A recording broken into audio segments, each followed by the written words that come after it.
Oke, saya sudah tersambung dan terhubung dengan jarak jauh, tapi mudah-mudahan dekat ya. Suaranya ini Pak Pandu Riono, epidemiolog kita. Apa kabar Pak Pandu? Kabar baik, salam sehat.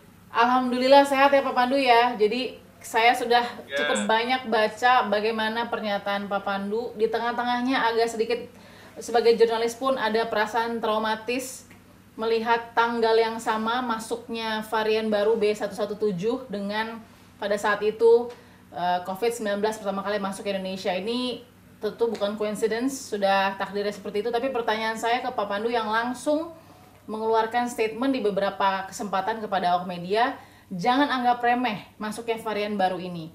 Terkesan bahwa kita mungkinkah mulai lagi dari nol dengan adanya varian baru yang masuk ke Indonesia, Pak Pandu? Ini yang membuat saya juga prihatin, ya kan, bahwa kita belum berhasil mengendalikan pandemi, ya kan, dari sejak tahun yang lalu masih peningkatan kasusnya masih tinggi. Betul. Dan kemudian muncul virus yang ditakuti sebenarnya banyak orang bahwa virus itu akan masuk ke Indonesia karena sifat karakter virus ini ternyata sangat merugikan kita semua, yaitu kemampuan untuk menularkannya jauh lebih tinggi dibandingkan virus yang sebelumnya. Itu artinya yang sebelumnya saja kita tidak berhasil mengatasinya, dengan adanya virus baru yang baru dilaporkan ya tanggal 2, mungkin sudah beredar banyak juga di masyarakat, dan ini yang membuat saya cemas kalau betul-betul banyak dan kita tidak segera melakukan upaya-upaya pencegahan penularan, maka yang tadinya kasusnya sudah mulai mungkin ada tanda-tanda penurunan akan kembali meningkat. Jadinya seperti semua upaya kita harus jauh lebih keras lagi, lebih tinggi lagi. Kemampuan PCR kita masih lemah. Kemudian sekarang sudah ada tes antigen. Tetapi tes antigen sendiri juga tidak dilaporkan, ya kan? Jadi saya melihat angkanya kok kelihatannya menurun, tapi hanya dalam tes PCR. Tes antigennya harusnya juga dilaporkan dan kita melihat berapa banyak yang positif dan berapa banyak dari mereka yang positif kemudian dilakukan tracing.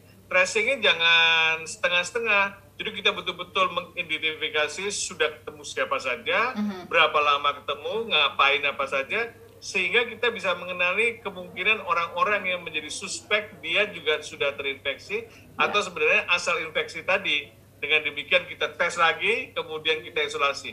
Dengan cara yang seperti ini adalah cara yang paling basic, paling dasar yang harus dilakukan oleh semua negara. Jadi surveillance penyakit menular termasuk COVID-19 adalah testing, lacak, isolasi.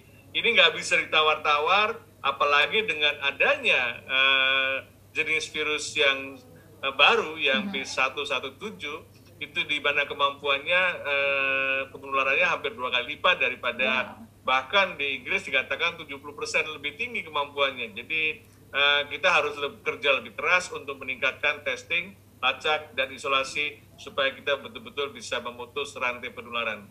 Oke, Pak Pandu Riono, terima kasih. Semoga selalu sehat Pak Pandu dan bisa terus memberikan keilmuannya agar kita juga teredukasi dengan baik, mendapatkan informasi yang akurat dan faktual. Itu yang kita butuhkan saat ini, walaupun tidak panik tapi juga tidak berleha-leha atau bersantai-santai menghadapi pandemi yang bukan sebentar. Kita masuk ke tahun kedua dan sepertinya masih akan memakan waktu yang lama. Terima kasih Pak Pandu. Terima kasih. Masuknya varian baru virus corona B117 ke Indonesia melalui 2 orang tenaga kerja asal Indonesia yang baru kembali pulang bekerja dari luar negeri membuat semua pemangku kebijakan negeri ini semakin waspada. Dari penelusuran tim fakta di lapangan berhasil mewawancarai salah satu keluarga suspek virus corona B117 yang berada di daerah Karawang, Jawa Barat. Mereka semua ternyata dalam kondisi yang baik dan sehat serta belum menunjukkan adanya gejala. Meskipun TKI yang berinisial M tersebut sempat menunjukkan gejala, namun seluruh keluarganya sampai saat ini dalam kondisi sehat dan belum menunjukkan gejala-gejala serupa. Saksikan terus Fakta setiap hari Senin pukul 21 waktu Indonesia Barat. Bersama saya, Balkis Manisang.